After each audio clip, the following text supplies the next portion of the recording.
know right now is a Virginia State Police chopper is in the sky, retracing the steps of a bloodhound that was brought out today in the search for Hannah Graham. The FBI is now involved in this case. And new today, we also were told surveillance video places Hannah in front of a restaurant in Charlotte, so a half hour after she had last been reportedly seen. So those are the new developments we're working with right now here in Charlottesville, Jane. Well, Vinnie Parco, private investigator, the trouble with bloodhounds is they can't follow a vehicle.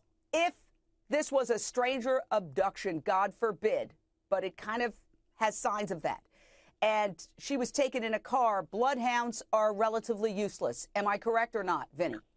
You're correct. I believe she was picked up by some guy in the car, and once I saw the way she was dressed, she was walking funny. She looked drunk, or she was staggering, and he might have picked her up and dropped her off. So that's where she was lost. Now, it's possible that she could be far away from a house and still be missing and be alive, but I don't know. After so many days, I doubt it.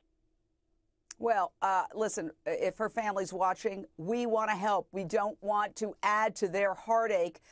We want to try to find her okay and alive and bring her back. But you raise an important point. Lisa Bloom, legal analyst, avo.com.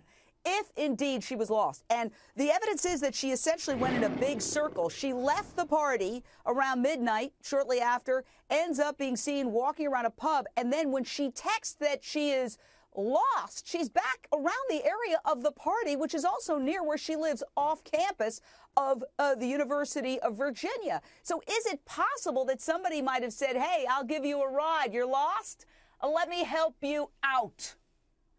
Well, that's very possible, Jane. It's possible that, God forbid, she passed out somewhere and she hasn't been found. But it's certainly, I think all the indications are foul play, that she was abducted, that she was taken by someone.